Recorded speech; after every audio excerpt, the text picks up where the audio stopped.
Hello and welcome back to the Hellfire-Commentaries, dramatic reading of My Immortal. Chapter 12. A.N. Stop F, A-ing okay.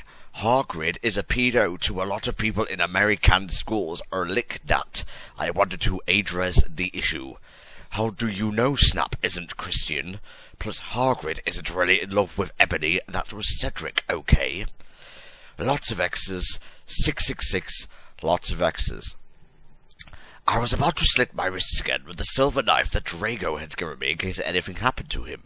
He had told me to use it valiantly against an enemy, but I knew that we must both be together.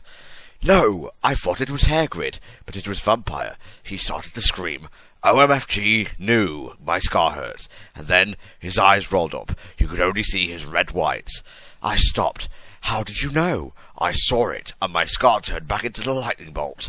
No, I ran up closer. I thought you didn't have a scar anymore, I shouted. I do, but Diabolo changed it into a pentagram for me. I always cover it up with foundation, he said back. Anyway, my scar hurt, and I turned it back into the lightning bolt. Save me. Then I had a vision of what was happening to Draco. Voldemort has him bondage.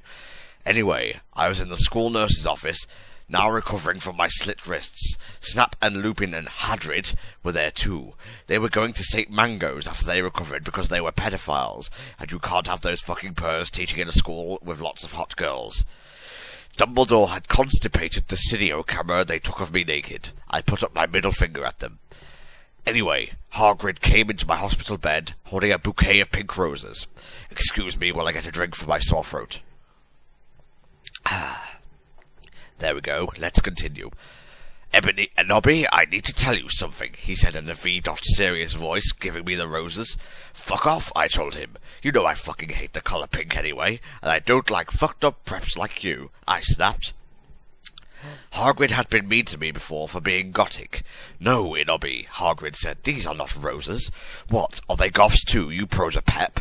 I asked, because I was angry that he had brought me pink roses. I saved your life, he yelled angrily. No, you didn't, I replied. You saved me from getting a Paris Hilton P-video made from your shower scene and being viewed by Snape and Lupin, who masturbated. See, is that spelled wrong to it? He adds silently. Whatever, I yelled angrily. He pointed his wand at the pink roses. These aren't roses. He suddenly looked at them with an evil look in his eye and muttered, Well, if you wanted honesty, that's all you had to say. That's not how you spell an MCR song, I corrected him wisely. I know, I was just warming up my vocal cords. Then he screamed, Patulus merengo mia cremisili cremasio, for all you cool gothic MCR fans out there. That is a tribute, especially for you, Raven, I love you, girl. In my opinion, Noto Okeo. And then the roses turned into a huge black flame floating in the middle of the air, and it was black. Now I know he wasn't a prep. Okay, now I believe you. WTF is Draco. Hagrid rolled his eyes. I looked into the balls of flame, but I could see nothing. You see, Nobby, Dumbledore said, watching the two of us watching the flame. To see what is in the flames, ha, you reviewers flames get it. You must first find yourself first, Kay.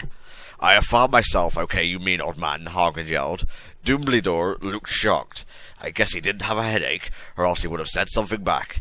Hagrid stormed off back into his bed. You are a liar, Prof. Dumbledore. Anyway, when I got better, I went upstairs and put on a black leather mini-dress that was ripped all on the ends with lace on it. There was some corset stuff on the front. Then I put on black fishnets and black high-heeled boots with pictures of Billy Joe Armstrong on them. I put my hair all out around me, so I looked like Samara from The Ring. If you don't know who she is, you're a prep, so fuck off. And I put on blood-red lipstick, black eyeliner, I can't say eyeliner today, folks. Eyeliner and black lip gloss. You look kawaii, girl, Bloody Mary said sadly. Fangs, get it? You do too, I said sadly too.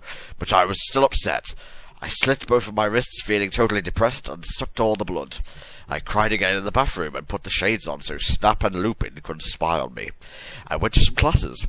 Vampire was in the hair of magical creatures. Or should I say magical magic creatures. He looked all depressed because Draco had disappeared, and he had used to be in love with Draco. He was sucking some blood from a Hufflepuff. "Hi," he said in an depressed way. "Hi," I said back in a W. Quirly said way. We both looked at each other for some time.